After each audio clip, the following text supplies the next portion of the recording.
Abdul Somad sudah talqin tarekat, maka dia sudah bid'ah. Kalau begitu, Anda juga melakukan bid'ah, karena baca Quran itu dengan talqin.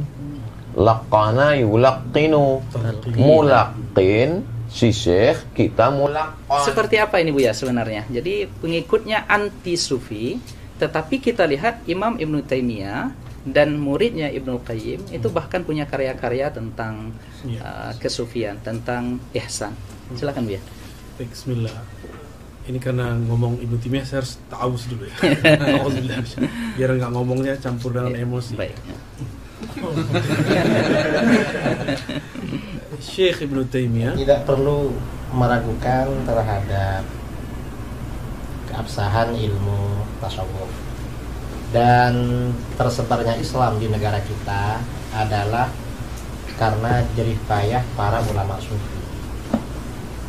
Para ulama sufi lah yang menyebarkan Islam di wilayah Nusantara ini, sehingga kita, mayoritas bangsa kita, mungkin 90% bangsa kita muslim, itu semua atas jasa-jasa para ulama sufi. Assalamualaikum warahmatullahi wabarakatuh. Tanah ini adalah tanah wakaf, luasnya lebih kurang 1 hektar, berada di Palas, Kota Pekanbaru, Riau. Di atas tanah ini akan dibangun asrama. Inilah yang nanti akan berperan untuk tempat belajar santri kita. Kami amat sangat mohon kepada Allah Subhanahu wa taala, semoga dimudahkan dan mari kita support pembangunan ini. Ini akan menjadi amal jariah kita sampai mati menghadap Allah Subhanahu wa taala. Apa yang kita tanam hari ini, itu yang akan kita petik. Apa yang kita wakafkan hari ini, itulah yang akan mengalir ke makam kita, ke kubur kita. Ma'akal tafa'afnaita, yang kau makan busuk, wa ma labista fa'ablaita, yang kau pakai lapuk, wa ma tasaddaqta fa'amdaita, yang kau sedekahkan, itulah yang akan menolong, itulah yang akan menjadi amal jariah. Berkah selalu jamaah semuanya. Terima kasih. Assalamualaikum warahmatullahi wabarakatuh. Assalamualaikum warahmatullahi wabarakatuh. Waalaikumsalam warahmatullahi wabarakatuh. Bismillahirrahmanirrahim. Alhamdulillahi rabbil alamin, hamdal hamidin, hamdal mustaghfirin, hamdan yuwafi ni'amahu wa yukafi'u mazidahu. Ya Rabbana lakal hamdu kulluhu wa lakas syukru kulluhu, kama yanbaghi li jalali wajhikal karimi wa azimi sultanik. Asyhadu an la ilaha illallah wahdahu la syarikalah, wa ashhadu anna Muhammadan abduhu wa rasuluhu, la nabiyya wa la rasula ba'dahu. Fallahumma salli wa sallim wa barik ala sayyidina Muhammadin wa ala alihi wa sahbihi ajmain. Kaum muslimin, kaum muslimat, hadirin hadirat yang dimuliakan oleh Allah Subhanahu wa taala, pada pagi menjelang siang ini Allah mentakdirkan kita dengan takdir terbaik, berkumpul dengan para ulama di dalam majelis ilmu, yang mana pada hari ini begitu spesial. Bersama kita telah hadir Al-Ustadz Tuan Guru Profesor Dr. Haji Abdul Somad LCMA, dan juga telah hadir bersama kita Al-Ustadz Tuan Guru kita Buya Dr. Ar-Razi Hashim LCMA, yang mana saya yakin mereka berdua ini tidak saling mencari, tidak saling ingin bertemu barangkali, tetapi takdir Allah begitu indah, Allah pertemukan mereka berdua. Dan juga insya Allah nanti pada beberapa saat lagi Kiai Haji Idrus Ramli juga akan hadir bersama kita. Alhamdulillah, bertemunya para ulama kita ini dan kita duduk bersama mereka menyejukkan hati kita. Mudah-mudahan apa yang kita lakukan pada pagi menjelang siang ini insya Allah menjadi pemberat timbangan kebaikan kita di akhirat kelak. Amin ya rabbal alamin. Hadirin hadirat, para asatiz yang dimuliakan oleh Allah Subhanahu wa taala, tema kita pada pagi ini menarik, yaitu membincangkan salah satu dari pilar agama kita, di mana pilar agama kita terdiri dari 3 hal. Yang pertama iman, yang kedua Islam, dan yang ketiga ihsan. Jadi pada kesempatan yang berbahagia ini kita akan bertanya, membahas beberapa hal penting kepada ketiga ulama kita yang insya Allah hadir bersama kita pada pagi ini, insya Allah. Dan insya Allah dalam beberapa detik lagi Kiai Idrus Ramli akan datang. Kita sambut beliau terlebih dahulu. Insya Allah. Baik. Ahlan wa sahlan Kiai.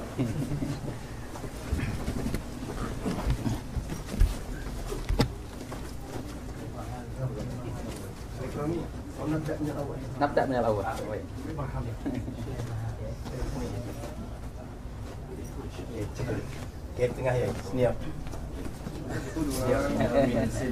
Baiklah hadirin hadirat yang dimuliakan oleh Allah Subhanahu wa taala, para asatiz yang hadir di majelis pada hari ini.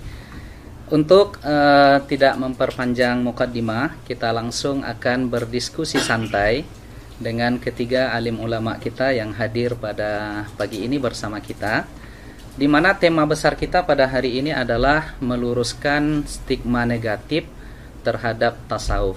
Ada beberapa pertanyaan yang akan kita bagikan kepada para alim ulama kita pada pagi ini. Yang pertama barangkali akan kami tanyakan terlebih dahulu kepada saya belakangan. Akhir-akhir. Mungkin kepada Kiai. Tapi kalau dilihat dari senioritas nih, Kiai Idrus sepertinya yang paling senior, Kiai. Jadi kami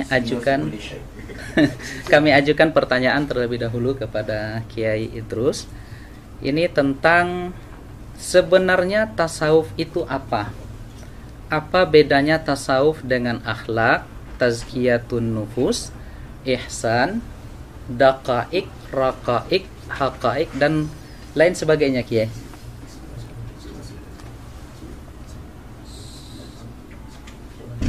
Ya, assalamualaikum warahmatullahi wabarakatuh. Waalaikumsalam warahmatullahi wabarakatuh. Tasawuf itu nama satu disiplin ilmu. Dibilang akhlak ya memang akhlak, dibilang ihsan ya ihsan, kemudian dibilang raqaik juga raqaik, ya terserah. Cuma yang populer memang tasawuf, dan orang-orangnya disebut sufi. Karenanya tidak ada orang disebut akhlaki, nggak ada. Yang ada ya memang sufi. Dan akhlak itu diantaranya ya bagian daripada ajaran tasawuf. Saya kira begitu. Baik. Berarti bahasa atau narasi akhlak, tazkiyatun nafs, ihsan, tasawuf itu sama, Kiai ya? Sama. Substansinya sama. Ya, substansinya memang sama. Karena para ulama kita ketika mendefinisikan tasawuf ya ilmu untuk mengetahui ahwal tazkiyatun nafs. Baik. Kemudian ketika membicarakan tasawuf, dasarnya hadis tentang ihsan. Kemudian yang dibahas di dalam ilmu tasawuf juga akhlak-akhlak. Jadi itu artinya ya intinya sama antara tasawuf, akhlak, ihsan. Cuma kalau tasawuf ini lebih khusus daripada akhlak. Karena kalau akhlak, kalau istilah akhlak, semua firqah, semua tawaif di dalam Islam menerima. Hatta orang-orang yang anti tasawuf itu menerima pada akhlak. Tetapi kalau tasawuf ini hanya kelompok tertentu yang menerima, artinya jumhur. Orang-orang yang anti tasawuf itu tidak menerima pada tasawuf. Kalau pada akhlak mereka menerima. Baik. Jadi tasawuf ini khususiyah bagi kita. Khususnya Ahlus Sunnah. Ya, khususnya Ahlus Sunnah wal Jamaah. Jadi nggak ada tasawuf di Syiah ya? Ya, tidak ada. Tidak ada tasawuf di Syiah. Walaupun mungkin mereka menghubung-hubungkan atau mengaku-ngaku ada tasawuf, ya hanya menghubung-hubungkan, mengaku-ngaku. Karena asas tasawuf itu tazkiyatun nafas. Termasuk tazkiyatun nafas itu kan menyucikan hati dari prasangka yang tidak baik. Syiah itu prasangkanya kan tidak baik pada sahabat, pada siapa. Jadi memang tidak ada tazkiyah. Baik. Sahih. Terima kasih Pak Kiai Haji Idrus Ramli atas jawabannya yang begitu luar biasa. Kemudian kita ingin mengelaborasi sedikit ya, menambah lagi Ini kami tujukan kepada Al-Ustadz Profesor Ustadz Abdul Somad. Apakah bertasawuf itu mesti bertariqah, atau apa hubungan tarikat dengan tasawuf itu, Ustaz? Silahkan, tafadhol, Ustaz. Bismillahirrahmanirrahim. Assalamualaikum warahmatullahi wabarakatuh. Guru kita Al-Mukarram Kiai Haji Muhammad Idris Ramli, Buya Dr. Ar-Razi Hashim. Terima kasih moderator kita Al-Mukarram Ustadz Dr. Zul Ikrami. Bersama kita juga ada Imam Besar Masjid An-Nur Pekanbaru Riau, Al-Mukarram Ustadz Dr. Zul Hendri Rais, dan para asatis yang tak dapat disebutkan satu persatu. Ada mutiara di dalam lautan. Mutiara itu berada di dalam kerang, terang benderang. Tidak mungkin bisa mengambil mutiara itu kalau tidak naik sampan. Sampannya itu adalah syariat. Lalu kemudian dia mesti berenang. Berenangnya itu adalah tariqat. Lalu kemudian laut, ada lautnya. Lautnya itu adalah hakikat. Lalu setelah dia naik sampan, berenang di laut. Kalau berenang di darat, itu buaya darat. Masuk dia ke laut itu, tenggelam dia, basah dia, nampaknya mutiara itu didapatkannya. Maka itulah dia ma'rifat. Tentu dengan proses yang panjang. Ketika Al-Ghazali, Abu Hamid ditanya, apa itu ma'rifat? Kata Imam Al-Ghazali, nurun yaqdhifullahu fi qalbi abdih.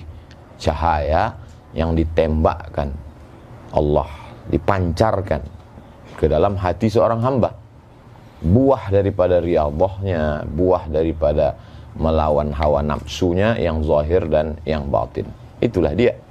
Lalu kemudian apapun nama kapalnya, ada kapalnya kebetulan dinakhodai oleh Syekh Al-Imam Bahauddin Naqsyabandi, maka kapal itu namanya kapal Naqsyabandiyah. Kebetulan nakhodanya namanya Al-Imam Abdul Hasan Asy-Syadzili, nama kapalnya Syadziliyah. Kebetulan nama nakhodanya Al-Imam Abdullah Asy-Syattari, nama kapal itu Syattariyah. Nama nakhodanya Muhammad bin Abdul Karim Samman, nama kapalnya Sammaniyah. Semua kapal-kapal ini berada di lautan La ilaha illallah Muhammadur Rasulullah. Maka insya Allah akan sampai. Jadi yang tidak sampai, yang tidak melewati jalan, atau dia bersikut-sikutan di jalan itu, maka itu yang tidak sampai. Makanya ketika para masyayikh itu bertemu, maka mereka bertemu karena memang diawali dari, kalau kata Al-Imam Syekhul Islam Zakaria Al-Ansari, kata dia ini adalah ilmun, suatu ilmu, yu'rafu bihi, dengan ilmu ini bisa diketahui ahwali tazkiyatin nafs. Setelah tazkiyatin nafs, tasfiyatil akhlaq. Setelah itu ta'miril zahir wal batin. Puncaknya adalah linailis sa'adatil abadiyah. Jadi kalau ada orang mengatakan saya tidak bertarekat, langsung saja kita tanya nama dia. Nama kau siapa? Nama saya, kebetulan dia orang Melayu, Atan misalnya. Berarti dia sudah membuat namanya tarekat Ataniyah. Dia membuat jalan sendiri. Kalau saya tak sanggup, saya membuat jalan. Maka dalam akidah saya ikuti jalan Al-Imam Abul Hasan Al-Asy'ari. Dalam masalah fiqih saya ikuti jalan Al-Imam Muhammad bin Idris Asy-Syafi'i. Dalam masalah tasfiyatil qalb, saya ikuti jalan Al-Imam Bahauddin An-Naqsyabandi. Lebih selamat. Wallahu a'lam. Terima kasih Prof. Abdul Somad atas analogi yang luar biasa tentang tariqah, hakikah, dan ma'rifat tadi. Sekarang kita kepada Abuya Dr. Ar-Razi Hashim, masih turunan tentang pertanyaan tadi. Jadi jika begitu Buya, jadi tariqah itu sesungguhnya apa? Lalu yang kedua, di dalam tariqah itu ada istilah yang kita dengar, yang jamak kita ketahui, yaitu istilah suluk. Nah, kemudian selanjutnya kita juga mendengar ada bai'at terhadap torikoh tertentu. Nah, ini bagaimana sesungguhnya, Bu ya? Dipersilakan. Izin Pak, ya. Izin Syekh Musa. Ya, betul. Ada kata suluk ya, ada bai'at, torikoh. Ada torikoh. Tadi sudah sangat gamblang disebutkan torikoh itu jalan. Jadi kalau bahasa saya sederhana, mau jadi dokter tapi nggak kuliah, bisa nggak? Nggak bisa. Nggak bisa. Nggak bisa. Mau usul kepada Allah tapi tidak bertorikoh. Nah, dalam torikoh itu seperti tadi Syekh Abdul Somad mengatakan ada renangnya, ada cara berlayarnya. Cara itu disebut metodologi. Metodologi itu kemudian diturunkan dalam bentuk suluk. Kemarin masih ingat kita waktu duha kemarin baca kitab Tartibus Suluk. Suluk dalam kitab itu bukan suluk dalam pengertian awam. Pengertian awam suluk itu i'tikaf 10 hari, 40 hari.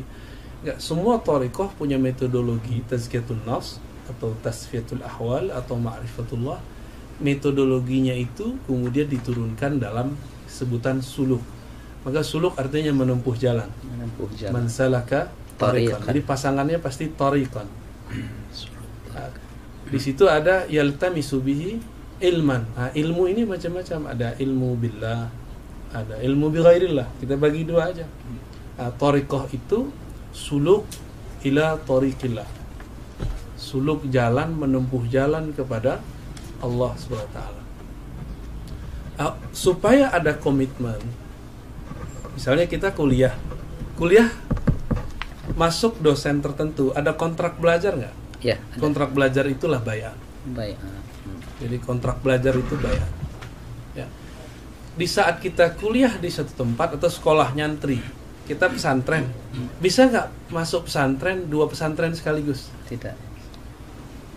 Nggak sanggup ya? Nggak sanggup, nggak bisa. Nggak bisa, bener. Mungkin. Bagaimana ya? Makanya bai'at itu kalau lagi salik cukup 1 bai'at. Tapi kalau antum sudah mursyid boleh banyak bai'at. Ya, jadi bai'at itu secara harfiah artinya ngambil sumpah setia mau jadi murid seorang syekh. Bai'at ini tidak akan bermanfaat kalau tidak ada mahabbah kepada syekh itu. Zikir yang 40 kali jadi ramah rasanya. Tapi kalau sudah mahabbah, maka zikir 70.000 pun terasa sebentar. Itu yang dimaksud oleh Sidi Abdul Hasan Asy-Syadzili, syaikhuka man la yut'ibuka. Gurumu, ya, syaikhuka man la yut'ibuka. Gurumu yang jika mengajarmu, menyuruh kamu berwirid, tidak membuat kamu terbebani. Jadi kalau kita disuruh wirid 100 kali pagi sore pun dah terbebani, itu bukan mursyid kita, berarti enggak jodoh. Bukan berarti makom dia bukan sampai makom mursyid, kitanya nggak mahabbah sama orang itu. Maka untuk suluk supaya tidak keluar-keluar, tidak balik-balik, perlu ada bai'ah. Namun dalam pemahaman saya sekarang, bai'at itu kan hakikatnya kepada Nabi, khulafa, ya, kemudian terakhir nanti Imam Mahdi. Maka sekarang itu bai'at thariqat itu intinya sebenarnya adalah at-talqin. Ngambil talqin, ngambil kurikulum zikir. Jadi bukan bai'at dalam pengertian bai'at sia-sia, ya, bukan bai'at pemerintahan. Maka boleh dibatalkan, boleh. Antum kalau mau ganti guru silakan. Boleh saya tuh Bu ya. Boleh nggak ganti sekolah? Pindah sekolah boleh? Pindah sekolah boleh ya. Boleh pindah kampus? Boleh. Sama, pindah guru itu sama kayak pindah kampus. Terakhir, kurikulumnya sama. Misalnya Syekh Abdul Somad Naqsyabandi. Syekh terus apa nih? Pak Kiai. Thariqat ta'addudiyah. Syadziliyah ya? Oke. Di thariqah ini ada kopi. Namanya sama. Sekolah itu sama-sama kurikulumnya kurikulum A, B. Yang beda siapa? Gurunya, bukan bangunannya. Maka at-thariqah itu yang aham itu bukan nama thariqatnya, bukan nama manhajnya, tapi man mursyiduhu. Siapa mursyidnya? Nah, itulah inti dari thariqah bai'at. Ya, penjelasan yang luar biasa rekan-rekan sekalian yang dimuliakan oleh Allah. kita tambah lagi dan semakin kesini semakin menarik. Ya, saya ingin ke Profesor Ustadz Abdul Somad lagi. Jadi jika demikian adanya tentang thariqah, tentang suluk dan lain sebagainya, ini mengapa Ustadz di dalam setiap thariqah itu zikirnya berbeda-beda dan mengapa ditalkinkan? Silakan Ustaz. Saya dengan Al-Mukarram Dr. Zulhendri Rais berjumpa dengan Syekh Muwaffaq Mursyid Syadziliyah yang juga muhaddis karena banyak ijazah hadis, murid dari Syekh Badruddin Al-Hasani. Syekh, kenapa amalan zikir ini, tarekat ini berbeda? Ini kok berbeda? Kata beliau, seorang mursyid syekh mengambil dari sunnah, dari hadis. Makanya kalau dilihat aurat zikir-zikir mereka itu, kalau dicari nanti di dalam kutubus sunan tetap ketemu. Yang sebagiannya ilham. Tentu zikir kan ada ma'surat, ada ghairu ma'sur. Lalu kemudian mana yang menurut dia paling mudah untuk muridnya, atau setelah istikharah dia, atau ilham yang dia peroleh, itulah yang dia susun, dia ajarkan kepada murid-muridnya. Jadi dalam hal ini saya mengutip saja, menukil. Karena saya tidak alim dalam bidang itu, lebih aslam, lebih selamat mengutip. Jadi wirid dalam tarikat ini begini, dalam tarikat ini begini. Ini dalam hal bacaan, dalam hal jumlah dan selainnya. Adapun tentang jalan zikir, dalam hal ini dari pertanyaan-pertanyaan saya ada beberapa perbedaan. Saya tanya kepada Syekh ini tentang jalan zikir. Yang saya maksud jalan zikir itu jalan dia di dalam badan ini waktu berzikir itu. Kata Syekh ini, zikirnya dari Nabi, jalannya itu dari Syekh, dia dapat ilham. Kata Syekh yang satu. Kata Syekh yang satu, enggak, zikirnya dengan jalannya sekalian dari Nabi Sallallahu Alaihi Wasallam. Saya tidak. Yang penting kita biasanya dengan mursyid ini kal mayyit baina man yaghsiluhu, seperti mayat yang dimandikan. Maka tidak terlalu penting tentang itu, karena dia beramal tujuannya adalah dengan ridha itu dia sampai kepada ridha Allah. Jangan beramal untuk meminta sesuatu, tapi beramallah untuk mencari ridha Allah. Karena kalau kau beramal mencari ridha Allah, Allah akan berikan kepada engkau segala sesuatu. Nah, itu yang membuat mereka tidak terlalu mempermasalahkan itu. Saya pun mungkin ketika menanyakan itu mungkin sudah su'ul adab dengan Syekh. Ini apakah zikirnya dengan jalannya, atau zikirnya dari Nabi, jalannya dari Syekh? Apa tadi pertanyaan kedua? Saking banyaknya pertanyaan. Kemudian kenapa ditalkinkan? Kenapa mesti ditalkinkan? Kalau ada orang mempermasalahkan, Abdul Somad sudah talqin tarekat, maka dia sudah bid'ah. Kalau begitu, Anda juga melakukan bid'ah, karena baca Quran itu dengan talqin. Laqana yulaqqinu, mulaqqin si syekh, kita mulaqqan. Laqinu mautakum, talqinkanlah orang yang mau mati la ilaha illallah. Guru mentalqinkan la ilaha illallah, kata mulut dia. Jalannya begini, kata dia. Maka talqin itu metode pendidikan dalam Islam. Bagaimana kita tahu membaca alif lam mim? Itu kan dari talqin. Kalau dari PDF, alama, alam nasrah dengan alif lam mim sama tulisannya. Syekh Muhammad Mutawalli Sya'rawi pertama tahfiz Quran kan gitu, di komplainnya gurunya. Tunjukkannya. Ini alif lam mim. Kenapa di sini bacanya alam? Kenapa di sini alif lam mim? Itu tahu lewat talqin. Belajar hadis pun melalui talqin. Jadi kalau ada orang mempermasalahkan talqin dalam zikir, maka bermasalahlah semua ilmu kita ini. Jadi talaqi, musyafahah itu adalah nama lain dari talqin. Hadis, akidah, kita ini rata-rata kita bertalqin ke guru kita. Maka siapa yang tak bertalqin berarti dia dapat dari mana? Dari buku. Tahammul wal ada, level yang paling rendah adalah wijadah. Wijadah ketemu. Ketemu di mana? Ketemu di buku, walaupun itu diakui. Tapi dia tetap mesti bersambung. Dalam hal zikir, dia tidak sekedar ilmu. Tapi di sana ada mauhibah. Di sana ada barokah. Di sana ada faid, limpahan. Limpahan-limpahan dari tuan-tuan guru. Itulah yang kita harapkan. Maka dengan duduk ini mudah-mudahan kita semua mendapatkan limpahan. Faidul barakah. Dari Kiai Idrus Ramli, dari Buya Ar-Razi Hashim. Tapi yang paling banyak mengharapkan ini pasti barokah dari Kiai Idrus Ramli. Termasuk Buya Ar-Razi pun ingin mendapatkan. Wallahu a'lam.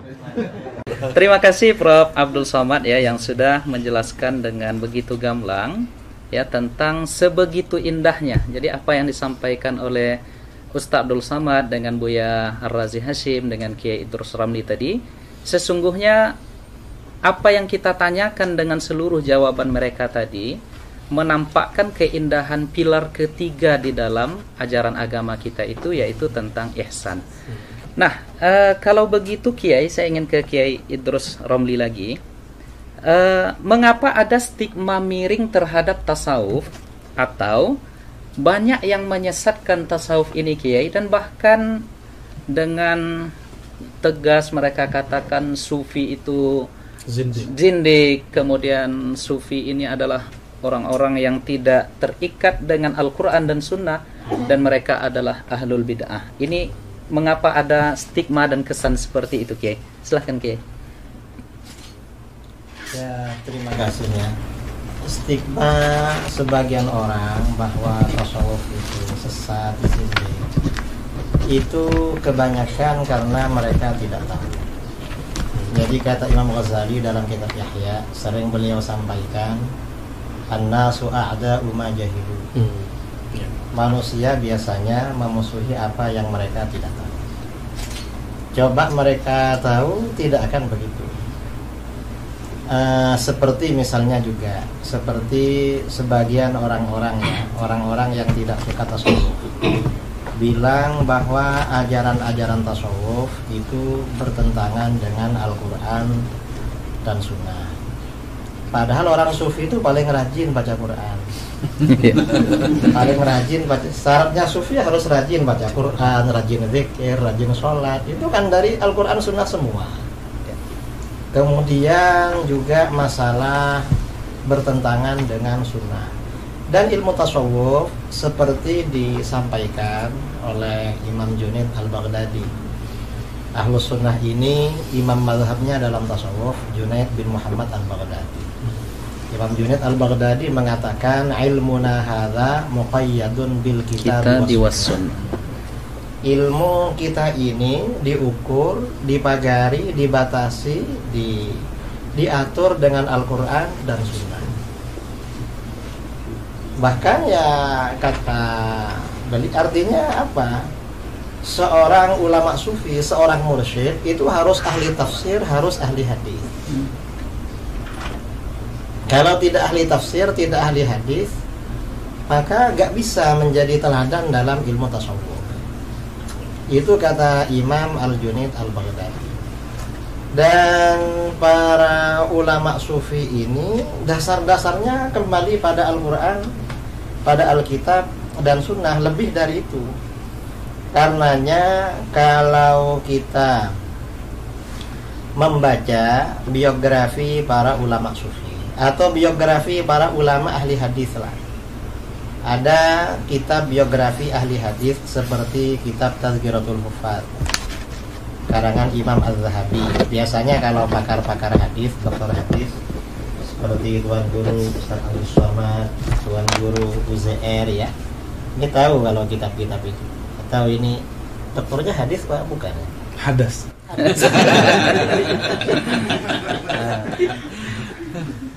Akidah. Dokternya di akidah. Ya Bu ya. Ya, Di akidah. Saya kira ahli hadis. Ya. Hadisnya di Darus Sunnah ya. Bukan Hadats Akbar. Dia berjumuah. Itu banyak kita jumpai para ahli hadis terkemuka itu justru ulama sufi. Baik. banyak para hufad ya. Jadi level tertinggi dalam ilmu hadis tuh biasanya kan yang mendapat gelar hafid atau hufad lah. Itu yang level tertinggi. Kalau di sekolah mungkin S3, doktornya tuh hafid-hafid itu. Nah, itu yang sufi itu banyak sekali. Ada misalnya kita kalau baca kitab sering rawahu Abu Nu'aim.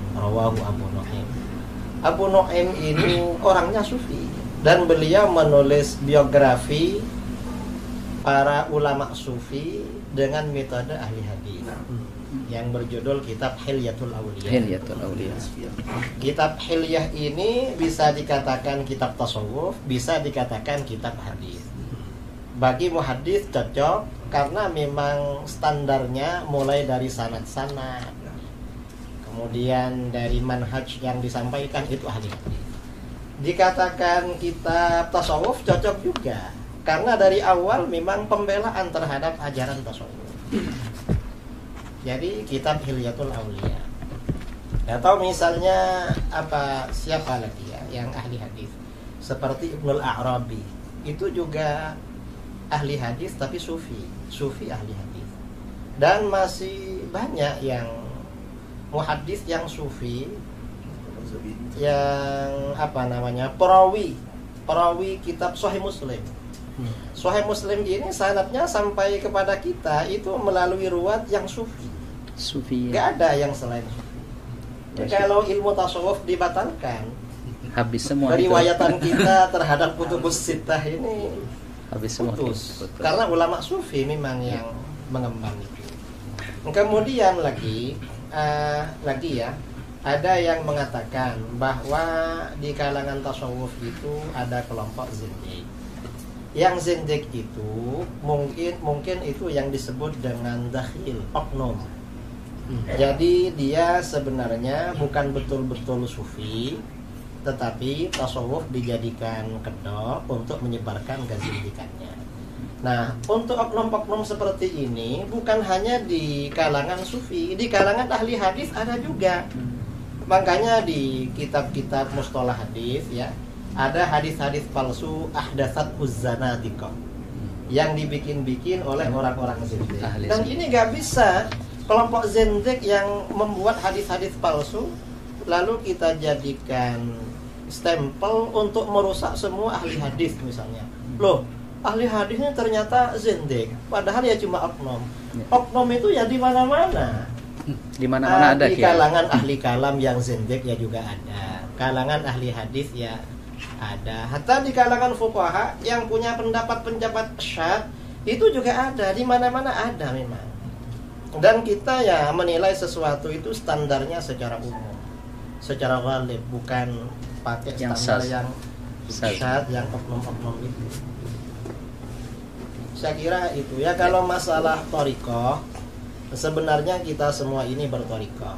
Saya kalau thariqah dalam istilah ini tasawuf, thariqahnya secara tabarruk syadzili. Tapi kalau thariqatul hayah, thariqah kehidupan saya seperti dari guru-guru saya selalu menyampaikan thariqatuna at-ta'allum wa ta'lim. Thariqah saya ini belajar dan mengajar. Ada guru-guru mau ngajar kita dengar. Ada orang-orang mau belajar sama kita, ya kita ajari. Itu thariqah kita memang.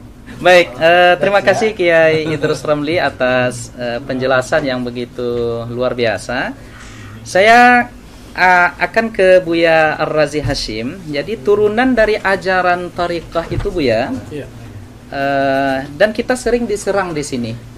Dan anehnya lagi saya lihat, yang saya perhatikan, mereka juga sesungguhnya ini persoalan robitah.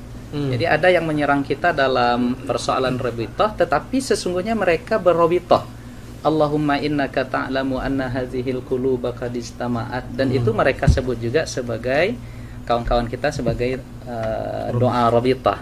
Nah sekarang robitah itu apa Buya? Dan apakah betul robitah itu dalam tanda kutip mempertuhankan guru? Kadang kita di ribat-ribat di majelis kita itu ada foto-foto guru kita, dan kita dituduh oleh sebahagian sahabat-sahabat kita ini mempertuhankan, mengqadasahkan guru. Nah, jadi bagaimana ini Bu ya? Silakan Bu ya. Ya, para pembenci tasawuf itu kurang mengerti bab cinta. Rabithah itu adalah alaqatul hub baina syekh wal murid, baina al-murid wa syekh. Jadi hubungan cinta antara guru, murid dan guru. Seharusnya rabithah itu, jadi kita bagi, ada ar-rabithah al-kubra, ada ar-rabithah as-sughra. Yang paling pantas kita ikat cinta itu hanya kepada Allah. Allah hanya bisa lewat Rasulullah. Maka rabithah yang kubra itu cuma kepada baginda Rasulullah SAW. Namun karena kita tidak bertemu Rasulullah, maka Nabi mengatakan, tuba liman ra'ani, tuba liman ra'ani. Kalau nggak bertemu aku, kan tadi beruntung yang bertemu aku melihat aku. Ya sudah, tuba liman ra'a man ra'ani. Itu rabithah. Itu dalil rabithah yang pertama yang paling sahih. Ya. Dan disebutkan di riwayat Ahmad, Nabi mengulangnya sab'an. Berarti 7 kali. Liman ra'a man ra'a man ra'a man ra'a. Berarti 7 generasi. Ya. Terus dalam hadis Imam Ibnu Majah ada yang semakna, Ahmad juga ada, Abu Nuaim dalam Hilyah tadi disebut oleh Pak Kiai Idrus. Nabi ditanya 2 lafaz, man awliyaullah, yang kedua man khairun nas. Apa jawaban Nabi? Man idza ru'u dzukirallah. Itulah dalil rabithah terkuat. Dan cara rabithah ada di situ. Siapa yang jika dia dipandang, divisualkan, diingat, maka mengingat mereka, memandang mereka, menghantarkan kita kepada Allah Subhanahu wa taala. Itulah rabithah yang hakiki. Ya. Dan itu mesti bersanad. Ya. Mesti ditalkinkan. Ya. Jadi itu dalil rabithah. Apa masih kurang? Iya. Artinya semua amalan-amalan yang ada atau praktek di dalam dunia tasawuf itu ada dalilnya dari Al-Qur'an dan Sunnah Ibu ya. Nah, sekarang ru'u kan dipandang. Dipandang. Karena kita susah membayangkan guru, boleh nggak kita ambil foto guru taruh di rumah? Iya. Boleh nggak? Boleh. Kalau memandang foto beliau membuat kita ingat ilmu beliau tentang zikrullah, maka bagian dari rabithah. Dulu kalau orang-orang Pariaman di matamnya itu, di rumah makannya ada foto Angku Salih. Angku Salih itu dulu berkalam, kalau fotoku ada di rumah kalian, tapi kalian tidak sholat, tolong dicopot, tolong dibakar. Berarti rabithahnya nggak nyambung gitu. Ya, terputus Bu ya. Nah, itu salah satu contoh rabithah. Ya. Nah, terima kasih Bu ya. Saya ke Profesor Ustadz Abdul Somad. Jadi Ustadz, di dalam pengamalan tasawuf itu ada di antara teknik zikir itu yang mereka berdiri Ustadz. Mereka berdiri, dan ini saya pernah menyaksikan beberapa kali, terutama di Sudan, ada tariqah Samaniyah yang mereka berzikir la ilaha illallah itu berdiri dan berkeliling. Nah, jadi ini seperti apa sebenarnya Ustaz? Karena ini kita yang mengamalkan ini juga diserang, dituduh, dan bahkan dibid'ahkan juga. Silakan Ustaz. A'udzubillahi minasyaitonirrajim. Alladzina yadhkurunallaha qiyaman. Mengingat Allah berdiri. Wa qu'udan, kemudian duduk, wa ala junubihim, kemudian berbaring. Karena memang posisi manusia, siapapun dia, dimanapun dia, tak keluar dari 3 itu: berdiri, duduk, dan berbaring. Semuanya yadhkurullah. Mereka mengingat Allah Subhanahu wa ta'ala. Mulutnya menyebut, hatinya mengingat, dan akal serta seluruh tubuhnya mengagungkan yang disebut itu, Allah Subhanahu wa ta'ala. Jadi ada juga orang mulutnya menyebut, tapi perbuatannya seperti tidak mengagungkan Allah Subhanahu wa ta'ala. Adapun ketika dia bergoyang tubuhnya, maka ada, kalau kita menikmati sesuatu, ada ekspresi. Kalau kita ini diberikan minuman, andai ada minumannya, maka minumannya sama, ekspresinya berbeda. Misalnya Ustadzul Hendri ekspresinya matanya misal Ustadz Abdul Somad misalnya Masya Allah. Kiai Idrus tentu dia punya khas kan. Buya Ar-Razi itu ekspresi itu tidak dibuat-buat.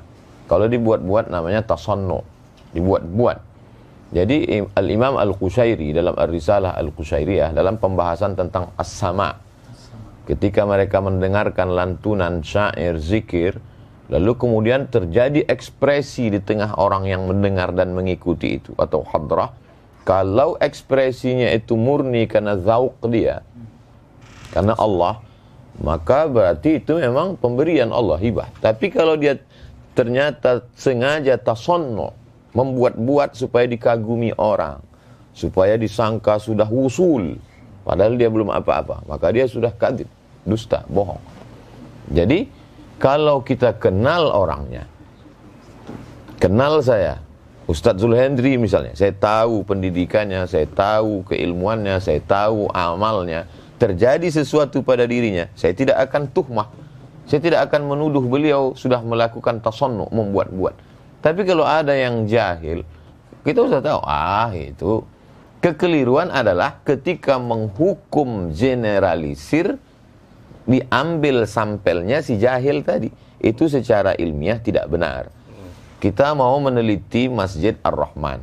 Apakah masjid ini cukup standar menurut standar Kota Pekanbaru dan Riau? Lalu ketika kita sholat Jumat di sana, pulang, sendal kita hilang.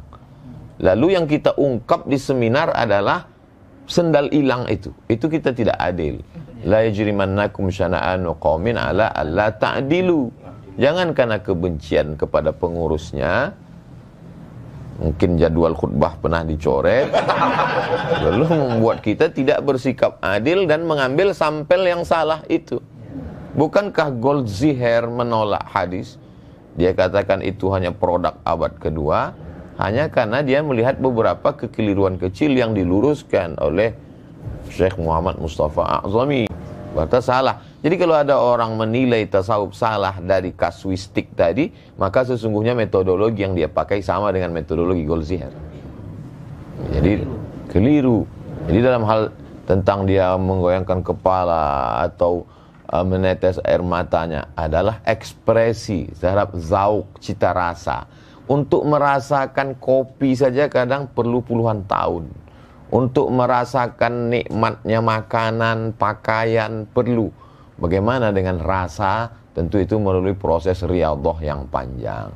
Makanya ketika orang mau mengikut zikir selalu saya tanya, Ustadz saya mau talqin zikir, kau tinggal di mana?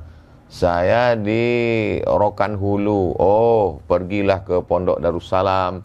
Di sana ada Buya Alaidin yang secara tariqat mu'tabar dan beliau alim Azhari. Oh, saya dari Pelelawan, ada di sana Buya Somad, anak beliau, adik kelas saya Ustadz Zul, imam di Masjid Agung, dan dia alim, faqih. Jadi kita arahkan kekeliruan, kesalahan adalah ketika orang yang baru taubat 2 hari, ikut berzikir, diangkat menjadi khalifah, mursyid, lalu itu merusak tasawuf. Karena maka kalau banyak orang bertasawuf, bahkan dosen tasawuf, tapi tidak bertasawuf. Sama seperti di Mesir dulu zaman kami ada namanya Dr. Ala. Dr. Ala itu komentator bola, S3 bola, tapi tak pernah main bola. Itu jadi ketemu ada orang yang beramal tasawuf tapi tidak berilmu. Ada orang berilmu secara teori tapi tak bertasawuf. Beda dengan Mesir. Syekh Dr. Profesor Dr. Ahmad Omar Hashim, rektor waktu kami dulu belajar, itu mursyid. Dan dia mensyarah Sahih Bukhari. Alim. Nah itu, jadi perlu, alhamdulillah hari ini para kiai, para buya, para orang alim bertasawuf. Inilah yang akan meluruskan tasawuf. Wallahu a'lam. Terima kasih Prof. Abdul Somad yang semakin luar biasa penjelasan-penjelasan dari semua narasumber, Tuan Guru kita. Jadi saya tertarik kembali menanyakan ini langsung ke Buya Ar-Razi Hashim. Apa yang disampaikan oleh Ustadz Abdul Somad tadi, kenyataannya di tengah masyarakat kita lihat Buya, ada yang bergabung ke thariqah, masuk ke majelis tawajuh itu setelah itu dia ingin kebal peluru, kebal senjata tajam, yatiru fis sama wa yamshi 'alal ma. Terbang di atas awan, berjalan di atas air. Nah, jadi apa bedanya karena kita sering dituduh ini terus nih, Bu ya. Bahwa orang yang gabung itu tuh pengen dapat ini. Nah, jadi apa sesungguhnya beda tasawuf itu dengan kebatinan? Iya. Al-Imam Abu Hamid Al-Ghazali pun nulis kitab tentang Fadaih Al-Batiniyah. Fadaih Al-Batiniyah. Batiniyah ini cabang dari Syiah Ismailiyah yang terputus, yang kemudian berkembang lama di Mesir juga ya. Dan justru mereka lah yang bikin Al-Azhar tempat untuk kuliah itu. Kemudian oleh Salahuddin Al-Ayyubi, murid Syekh Abdul Qadir Al-Jilani, itu di tajdid, direvisinya. Apakah tasawuf itu membuat orang sakti? Itu kali pertanyaannya. Enggak, tasawuf itu mendekat kepada yang maha sakti. Apakah tasawuf bikin kebal? Bukan, tasawuf itu biar antum kebal neraka nanti. Ketika ada hadis Bismillahirrahmanirrahim la yadurru ma'asmihi syai'un fil ardi wala fis sama', ya. Itu hadis kan dipakai kan untuk silat, debus. Itu boleh. Minta burhan namanya, minta bukti. Ya Allah, kalau memang betul doa ini tembus ke badan, maka tidak ada lagi mudarat langit dan bumi. Tapi jangan sering-sering. Maka lakukan sesekali aja kayak Nabi Ibrahim. Lihat inna qalbi. Boleh sesekali. Itu mau diajarin. Belum makamnya, Bu ya. Bukan, orang SMA aja bisa, masa dokter nggak bisa. Ya, berarti kurang yakin kalau sama anak SMA yang ini. Belum berani. Ini kurang berani, kurang sujaah. Itu biar kayak Idrus nanti. Jadi at-tasawuf itu at-taqarrub ilallah, yang maha sakti, mendekatkan diri kepada yang maha sakti, bukan menjadi sakti. Karena iblis itu sakti, tapi nggak dekat kepada Allah. Ini nggak ada urusan kita mau yatiru alal hawa. Kalau itu hawa, burung setiap hari terbang. Apakah dia sakti? Apakah dia jadi sufi? Tidak juga ya. Ya, yang jalan di atas air emang ada. Itu kungfu aja itu. Kungfu hustle. Ya. Jadi beda antara tasawuf dengan kebatinan. Beda. Baik. Nah, lalu saya ingin ke Kiai Idrus. Dari itu Kiai, kita juga sering dituduh dan dikatakan bahwa tasawuf dan orang-orang tariqah itu, atau mungkin tasawuf itu berasal dari ajaran Syiah. Dan ini ya beredar di media sosial, di ceramah-ceramah beberapa ustadz. Nah, ini bagaimana nih Kiai, silakan. Memang ada kelompok-kelompok yang sering menodok kita, seperti tasawuf katanya dari Syiah, lalu maulid juga awalnya dari Syiah. Yaitu ya hanya tuduhan saja. Dan Syiah juga suka mengklaim. Syiah juga mengklaim bahwa semua disiplin keilmuan dalam Islam yang mengawali dulu Syiah. Usul fikih katanya pertama kali dari Imam Ja'far Shadiq. Terus tafsir ya juga begitu.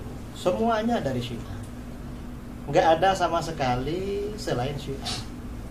Padahal dalam sejarah peradaban Islam,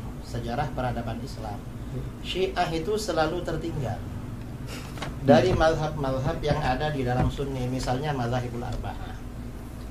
Contoh ya, kita kembali pada tafsir Al-Quran. Setelah mazhabul arba'ah, Hanafi, Maliki, Syafi'i, Hambali, masing-masing punya disiplin kitab Ahkamul Quran. Beberapa ratus tahun kemudian Syiah baru ngarang. Lambat peradabannya, tapi ya Syiah mengklaim. Dan ini kelompok yang nggak suka dengan kita, anti Syiah sebenarnya. Kadang percaya sama Syiah. Anti Syiah, tetapi berita dari Syiah mereka terima gitu. Mereka terima. Ya, karena mengapa? Ya karena mereka agak suka aja sama kita sebenarnya.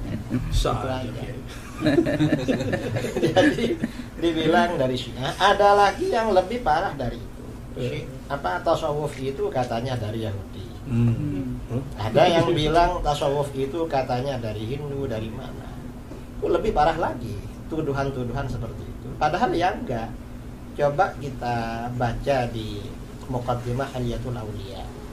Hilyatul Auliya, Imam Abu Nuaim menulis kitab Hilyatul Auliya itu kan untuk menjelaskan kalau tasawuf itu tidak identik dengan kebatinan. Tasawuf itu tidak identik dengan inhilal minas syariah, melepaskan diri dari ajaran syariat. Tidak. Tasawuf itu tidak identik dengan aliran-aliran di luar Ahlus Sunnah, tidak. Karenanya beliau menjelaskan di dalam kitab Hilyatul Auliya. Jadi kalau itu dibilang dari Syiah ya Tidak tepat. tidak tepat sama sekali. Dan semuanya memang Syiahnya mengakui, lalu yang ini percaya. Percaya aja. Padahal ya tasawuf ini ya dari Islam itu sendiri, dari Al-Quran, dari hadis. Kalau kita mempelajari tasawuf, misalnya kitab Ihya karangan Imam Al-Ghazali. Kitab Ihya ini kajian utama di pondok-pondok, termasuk kurikulum wajib. Kalau tidak mengajarkan kitab Ihya berarti pondoknya nakis. Karena itu syaratnya pondok itu harus ada kitab Ihya.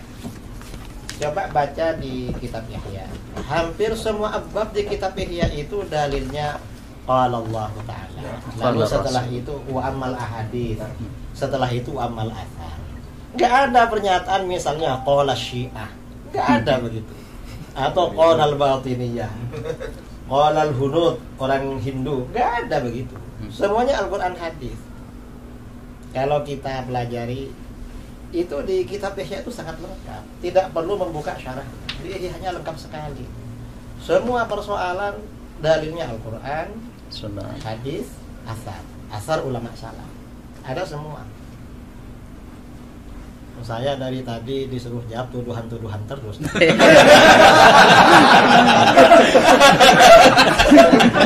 Moderator ya. Karena memang Kiai Idrus ini selama ini kita perhatikan menangkis subhat itu beliau Masya Allah. Maka kita arahkan kepada beliau.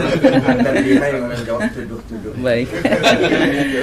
Baik, terima kasih Kiai. Saya ingin kembali ke Prof.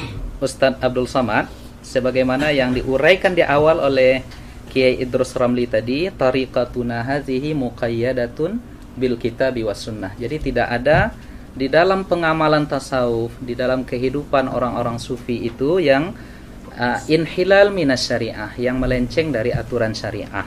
Nah, sekarang kita dituduh Ustadz, ya. Katanya seorang sufi apabila telah yakin sampai makrifat, ya itu bahasa mereka, itu diperbolehkan meninggalkan kewajiban-kewajiban syariat. Apa benar begitu, Ustaz? Mohon pencerahan. Ada seorang wali Allah, dia punya murid-murid. Murid itu pun diambil dari bahasa tasawuf. Arada yuridu, murid, orang yang punya keinginan yang kuat. Begitulah kuatnya pengaruh tasawuf di Indonesia. Sampai yang tidak ikut tasawuf pun disebut juga murid. Jadi bagi yang tidak suka tasawuf itu susah sekali. Nanti di sekolahnya tidak boleh pakai murid. Bid'ah. Nah, itu. Lalu kemudian murid-murid ini dia bawa ke majelis yang dikatakan wali tadi. Dia sedang berada di dalam masjid, sedang berzikir. Begitu mereka sampai, tiba-tiba yang dikatakan wali di dalam masjid tadi meludah di dalam masjid. Ya busuku, meludah. Langsung dia membawa murid-muridnya pulang. Ayo kita pulang, ini bukan wali Allah, tapi wali syaitan. Kenapa? Karena mukhalafat, meludah dalam masjid itu bertentangan dengan sunnah. Itu disebutkan Imam Al-Qushairi yang kita baca Ramadan tahun lalu. Jadi betapa mereka berpegang kepada sunnah. Kemudian ada satu kitab yang ditahqiq oleh Syekh Abdul Halim Mahmud. Dia dianggap sebagai sufi modern, menjabat Syekhul Azhar, dapat gelar doktor dari Sorbonne, Prancis. Dosen pembimbingnya Louis Massignon, Louis Massignon tulisannya. Dalam kitab itu dia bercerita tentang ungkapan-ungkapan mereka. Idza ra'aitar rajul, kalau kau lihat ada orang yatiru fil hawa, terbang di atas awan. yamshi 'alal ma', berjalan di atas air. La taghtar, jangan tertipu. Tapi pandanglah bagaimana istiqomahnya dia dengan syariah. Lalu kemudian kalau engkau masuk ke dalam hutan, sampai di dalam hutan itu tiba-tiba burung-burung yang di atas pokok kayu itu mengucapkan salam. Assalamu alayka ya Abdus Samad. Maka pandanglah hatimu. Kalau dalam hatimu ada rasa bangga, oh akulah wali Allah, berarti kau sedang tertipu, maghrur. Tapi lihatlah, kalau dalam hatimu ada rasa khasyah, khauf, takut kepada Allah, berarti itu memang datang. Jadi fenomenanya boleh sama, tapi efeknya terhadap diri. Jadi dia lebih banyak melihat dirinya, lebih banyak melihat ke dalam. Tuba liman syaghalahu aibuhu an uyubin nas. Lalu kemudian bagaimana seseorang itu berpegang kepada ikatannya. Ikatannya itu adalah Al-Quran dan Sunnah. Kenapa mereka itu sanad terjaga sampai hari ini? Karena mereka mengikat dirinya dengan Quran, Sunnah, dan orang yang mengamalkan Quran dan Sunnah itu. Orang-orang tasawuf takzimnya ke guru luar biasa. Saya perhatikan mereka sebelum majelis. Kalau kita kan baca Fatihah li jami'il mu'minin wal mu'minat muslimin wal muslimat al ahya'i minhum wal amwat min masyariqil ardi ila magharibiha. Selesai satu Fatihah. Kalau kita tengok mursyid-mursyid itu, untuk syekh ini satu Fatihah, untuk syekh ini. Maka mereka ingat nama silsilah itu. Kenapa mereka mudah mengingat sanad itu? Karena dikiriminya Fatihah satu-satu. Karena dia ingat susunannya, urutannya. Dan mereka itulah yang menjaga sanad itu. Itu salah satu bukti mereka berpegang dengan Quran dan Sunnah. Dan juga orang-orang yang mengamalkan Quran dan Sunnah itu. Wallahu a'lam bishawab. Terima kasih Prof. Puas yang sudah menguraikan kepada kita dengan uraian yang juga sungguh luar biasa. Kemudian saya ingin langsung ke Buya Ar-Razi dulu, ya, karena kita lihat kajian-kajian Buya Ar-Razi ini banyak mengokohkan pilar yang ketiga ini tentang tasawuf, tentang kerohanian. Jadi sesungguhnya Buya, jika ada 3 pilar ini, apakah seorang Muslim itu wajib bertasawuf? Mau jawab langsung, Pak? Jawab muter-muter? Langsung Bu ya. Muter dulu dikit nggak apa-apa. Kalau al-Islam melahirkan ilmu fikih, fikih ini kemudian melahirkan banyak mazhab yang kemudian Allah seleksi jadi 4. Tanpa bermazhab, tanpa berfikih, kita tidak tahu sholat kita sah atau batal. Lalu Imam Ghazali ditanya apa perbedaannya antara fikih dengan tasawuf. Kalau fikih ma'rifatus sihhah, mengetahui yang sahih ataupun yang batil, sedangkan tasawuf ma'rifatul qabul warrad. Jadi terima tidak diterima itu para sufi sudah ada indikatornya, bisa dicek dan itu jelas ilmiah. Mengetahui sholat saya diterima oleh Allah atau tidak. Jadi kalau ahli fikih bilang hanya Allah yang tahu sholat terima, berarti dia belum belajar tasawuf. Kalau dia sudah belajar kitab Ihya Ulumuddin yang tadi disebut Kiai Idrus, itu mereka akan mengerti bahwa sholat saya pasti diterima nih, atau tidak diterima. Namun diterima pun dia tetap istighfar. Kenapa? Sebagus-bagus sholat kita tidak akan pernah sama dengan sholat Nabi. Sallu kama ra'aitumuni usalli. Maka Nabi kasih kalam yang indah, itu tashilan lana wa rukhsatan lana. Kama ra'aitumuni. Nabi enggak mengatakan sallu kama usolli. Itu kan gawat kalau begitu. Bisa-bisa enggak sholat kita. Tapi kama ra'aitumuni, sebagaimana engkau memandang, melihat. Mandang Nabi enggak? Tidak, langsung. Maka kita mandang orang yang punya sanad kepada Nabi. Bersanad kepada Nabi secara zahir, itulah mazhab fikih. Lalu Nabi mengajarkan, kalau engkau sholat bacalah wajah tuh. Itulah qalbu. Ketika takbir kecilkan dirimu. Itulah ajaran ruhani Nabi. Maka kalau kita bersolat cuma belajar rukun 13, tapi tidak belajar rukun khusyuk, antum sampai mati juga gak khusyuk, kusut aja ya. Jadi bagi saya belajar tasawuf itu wajib. Karena itu pilar Islam, iman, ihsan. Ihsan itu wajib gak? Iya, wajib. cara untuk ihsan tuh tasawuf. Cara tasawuf tuh tarekat. Ma la yutimmu bihil wajib illa bihi fahuwa wajib. Ya. Baik. Terima kasih Buya. Ada 2 atau sekitar 3 pertanyaan lagi ya dalam 5 menit ke depan. Saya ingin ke Prof Uwas dulu. Jadi ada serangan lagi untuk karena ini sifatnya pertanyaan, tidak lagi tuduhan-tuduhan. Karena ini tidak tuduhan-tuduhan lagi, tidak syubhat lagi. 2 pertanyaan terakhir ini, Prof. Jadi seperti apa sesungguhnya ya tasawuf itu dalam pengamalan salafus saleh? Ada nggak di masa salaf itu ya salafus saleh yang bertasawuf? Karena katanya ini tidak sesuai dengan manhaj salaf dan lain sebagainya. Mohon penjelasan dari Uwas. Khairul qurun qarni, sebaik-baik abad adalah abadku. Tsummal ladzina yalunahum. Kemudian 1 abad sesudah itu. Tsummal ladzina yalunahum. Kemudian 1 abad sudah itu.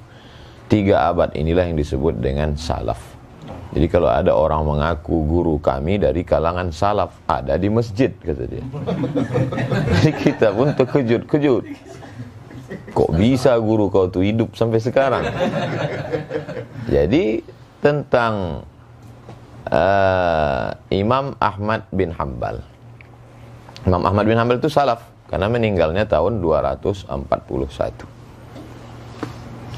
Datanglah seorang perempuan bertanya ke Imam Ahmad bin Hanbal, apa hukumnya menjual kain tenun? Kain ini ditenun malam, ketika itu lewat tentara, bawa lampu, bawa terang, pas lagi terang itu dia nenun, pas tentara lewat gelap, pas lewat lagi terang tenun. Apa hukum menjual kain ini? Terus Imam Ahmad bin Hanbal nanya, Imam Ahmad tidak langsung jawab, dia tanya, kamu siapa? Saya adiknya Bishri Al-Hafi. Bishri Al-Hafi sufi. Itulah dalil bahwa salaf itu bertasawuf. Karena Bishri Al-Hafi sufi. Kata Imam Ahmad bin Hanbal, inilah warak yang tinggi, karena orang hanya menjaga dari yang haram. Kalau sekedar lampu, apalah bahayanya. Tapi dia takut itu menjadi hijab antara dia dengan Allah Subhanahu wa ta'ala. Lalu kemudian imam paling tua di antara 4 mazhab, Imam Abu Hanifah, Imam Hanafi, pernah berdiri tegak kena panas. Lalu kemudian ditanya, Imam Hanafi kenapa tidak berlindung di bawah pohon kayu itu? Kata Imam Hanafi, orang yang punya pokok kayu itu minjam duit ke saya. Saya takut kalau saya berdiri di bawah pokok kayu itu, kullu qardin jarra naf'an fahuwa riba. Jadi sampai sehalus itu warak mereka, zuhud mereka. Jadi itulah yang dikumpulkan oleh para ulama, diantaranya dalam Al-Luma' At-Tusi, kemudian dalam Ar-Risalah Al-Qushairiyah, dalam kitab-kitab tasawuf. Kemudian barulah mengkristal susunan yang paling indah kalau dalam mustalah hadis Muqaddimah Ibn Salah, Ramah Hurmuzi sebelum itu, baru cantiknya itu pada Ihya Ulumuddin Imam Abu Hamid Al-Ghazali 505. Jadi kalau orang mengatakan mana salaf itu bertasawuf, ya kumpulkanlah. Nah, ini juga bagi penggemar tasawuf, dia dapat bahan banyak dari dialog kita hari ini. Bisa kumpulkan salaf bertasawuf, dalil-dalilnya, bagaimana mereka wara, zuhud, bagaimana mereka takut kepada Allah dan lain sebagainya. Imam Ahmad bin Hanbal ketika beliau amat sangat wara. Jadi sifat-sifat tasawuf itu ada pada diri mereka, walaupun mereka tidak menyebut dirinya sufi. Kebalikan dari yang sekarang, mengaku sufi tapi sesungguhnya sifat tasawuf jauh. Mudah-mudahan kita termasuk orang-orang yang mengamalkan sifat-sifat tasawuf itu, dan kita dijaga Allah SWT. Saya kira demikian. Baik, terima kasih Prof Uwas. Ya, berbeda, ada kalam beliau tadi, berbeda dengan hari ini, banyak orang yang mengaku sufi tetapi amalnya jauh dari kesufian itu. Cuma ada yang Ustadz Mawardi dulu mendefinisikan sufi ini, Ustadz, mungkin yang Ustadz sebut tadi adalah sufi yang suka piti.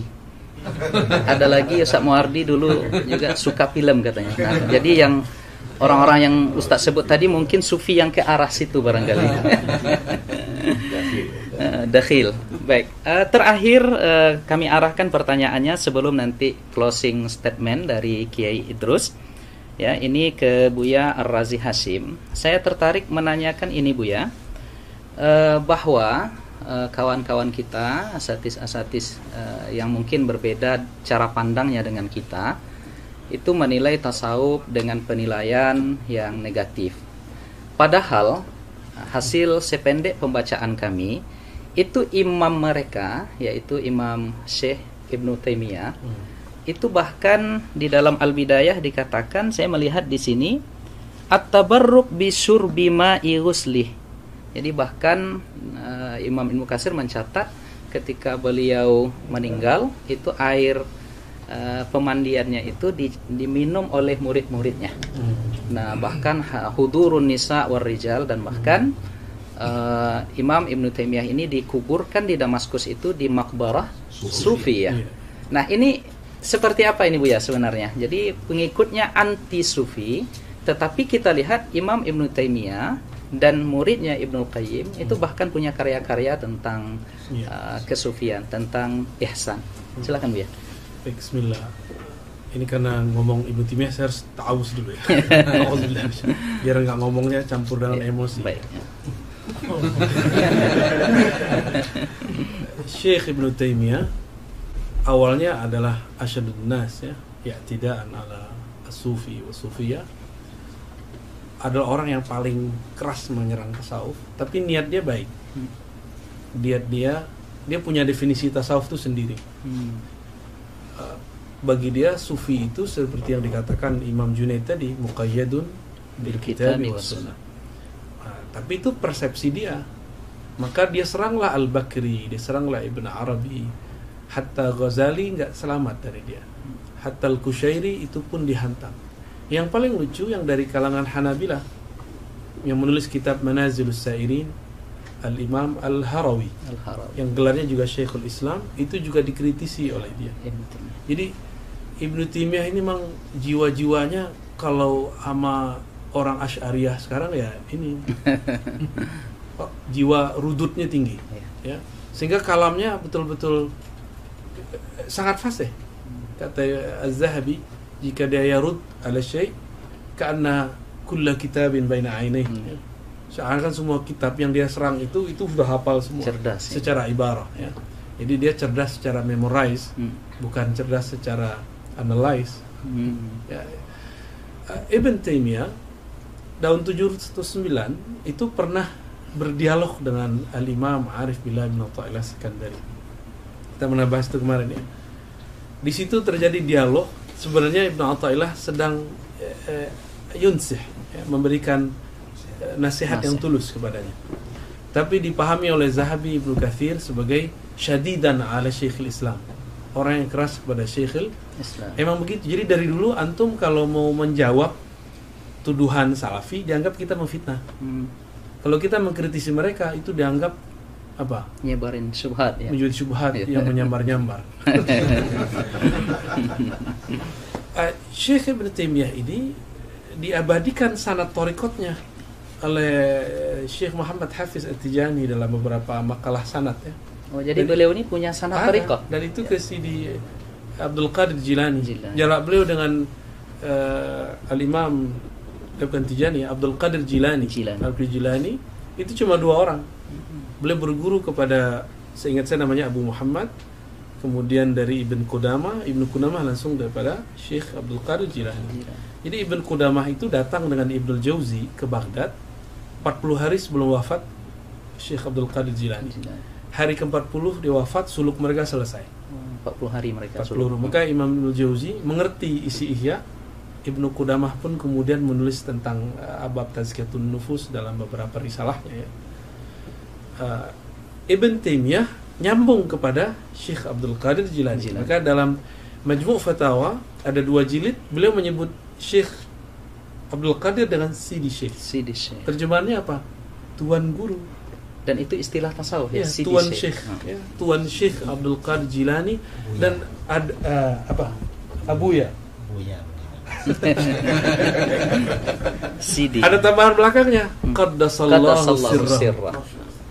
Dan yang paling ajib dalam Madarijus Salikin yang satu jilid tebal itu, Ibnu Qayyim yang menulis memori dia dengan Ibnu Taimiyah dalam syarah-syarahnya. Begitu juga Al-Wabilus Shayyib, dia menyebut Ibnu Taimiyah dengan Qaddasallahu sirrah. sirrah. Berarti dia sudah mentakdis gurunya sebagai seorang wali, karena Qaddasallahu sirrah itu cuma wali. Mursyidnya belum boleh. Kalau belum wali ya. Kalau antum wali murid.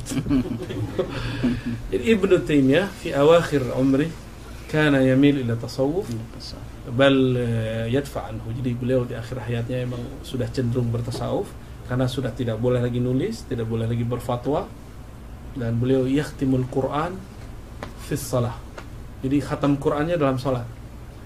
Ba'da subuh zikir enggak berhenti-berhenti, dan itu cuma amalan sufi. Jadi akhir hayatnya beliau asli bertasawuf. Jadi intinya Ibnu Taimiyah tidak anti tasawuf, dia cuma ingin membersihkan tasawuf versi dia.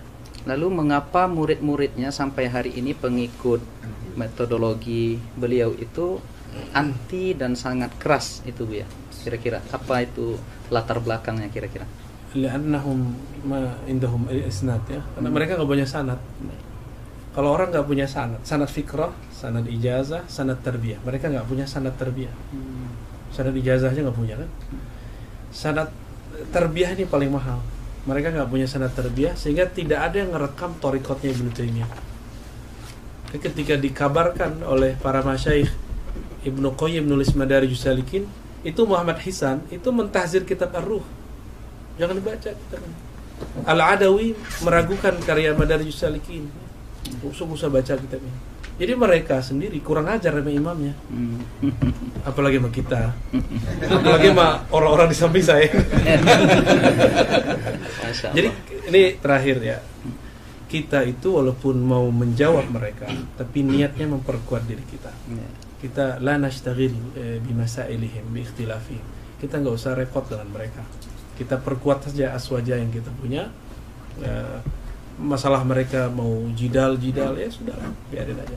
Nanti kalau jidal kita serahkan kepada Syekh Idrus. Baik.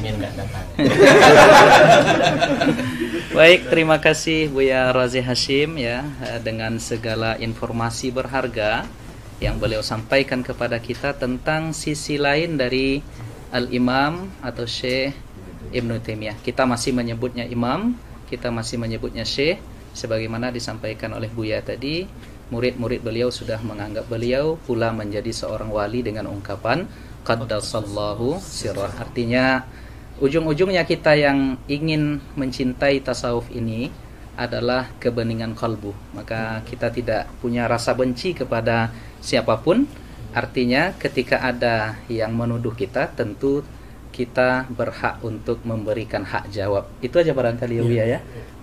Prof. Was. Nah, terakhir kita minta closing statement dari Kiai Idrus Romli, karena tadi pertanyaan-pertanyaannya memang yang sifatnya rudud harus diberikan kepada beliau dan sudah habis ya tentang rudud itu. Maka untuk closing statement kita berikan dalam waktu barangkali 3 menit kepada Kiai Idrus Romli hafizahullah taala. Silakan Kiai. Hafizahullah, bukan Hafizahullah. Hafizahullah taala. Sengaja tadi disebut itu mau memancing Kiai. Apa komentarnya? Silakan Kiai, tafadhol. Terima kasih ya. Jadi saudara-saudara kaum muslimin dimanapun Anda berada, dari tadi kita menikmati sajian tentang ilmu tasawuf yang disampaikan oleh ini dua tuan guru yang sangat viral sekarang ini. Setelah saya gitu.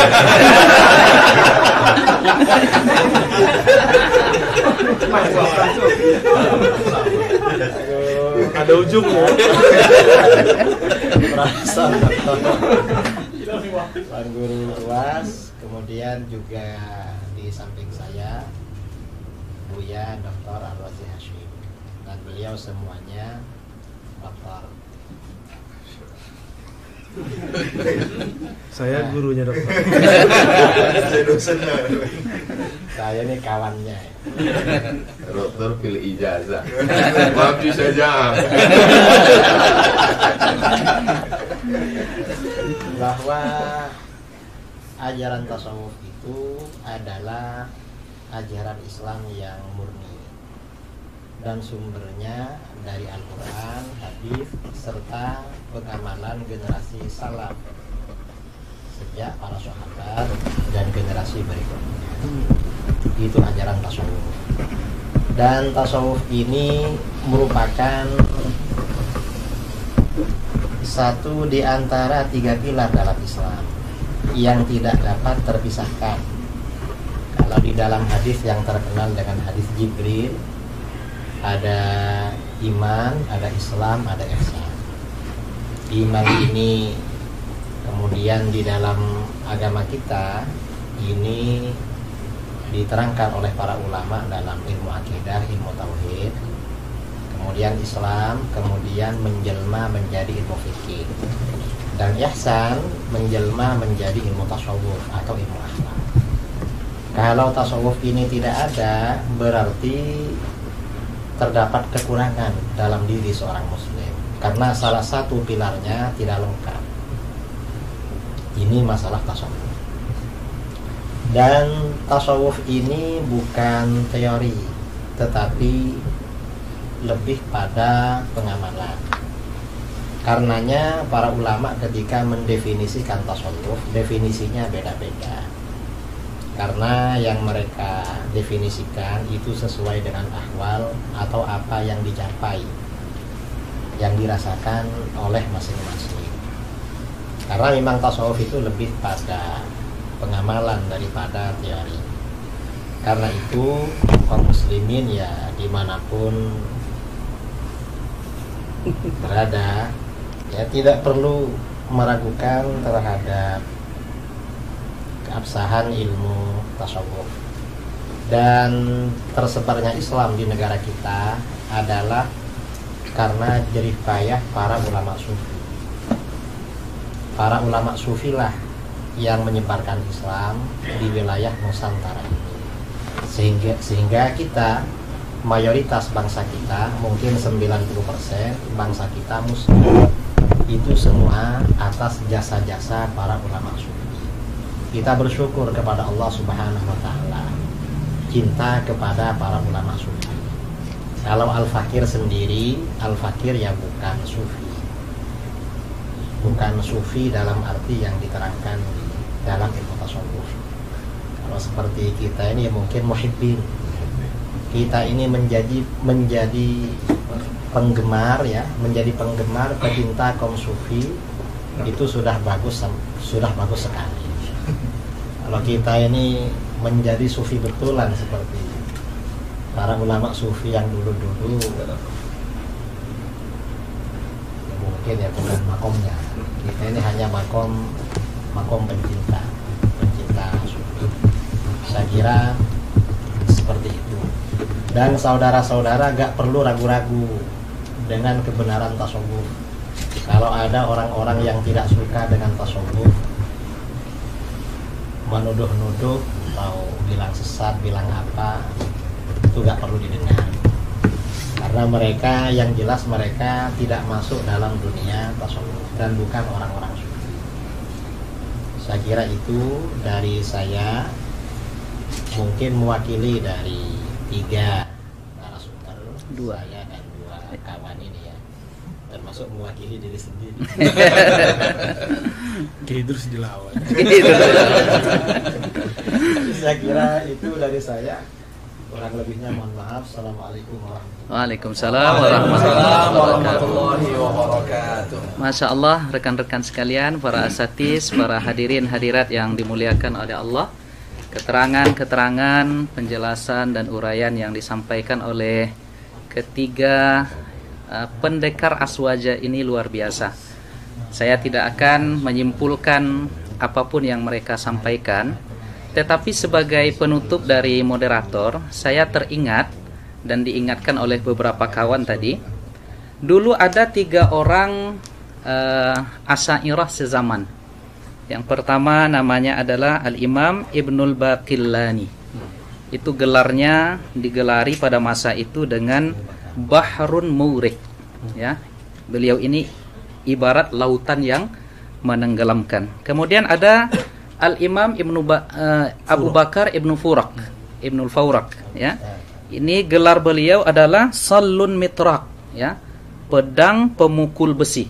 Jadi luar biasa hujah-hujah beliau sezaman dengan Imam Ibnul Baqillani. Dan ada lagi disebut oleh Imam Nawawi, beliau ini adalah Al-Ustadz Abu Ishaq Al-Isfirayini. Nah, ini gelar beliau adalah Narun Tuhrik. Narun Tuhrik, ya, api pembakar. Nah, sekarang agaknya kita boleh memberikan gelar kepada ketiga asatiz kita di sini, ya, rekan-rekan yang setuju, ya. Yang pertama kepada Buya Ar-Razi Hashim kita gelari dengan Barqun Lami', ya. Barqun Lami', kilat yang menyilaukan. Kemudian kilat yang menyilaukan, insyaallah dengan ilmu dan ruhani beliau. Kemudian kepada Yai Idrus, karena beliau biasanya garang, ya, untuk merudut segala, ya, mengkonter segala pemahaman-pemahaman yang keliru, kita gelari sebagai Asadun Qami', yaitu singa pemberangus. Karena beliau punya syaja'ah, ya.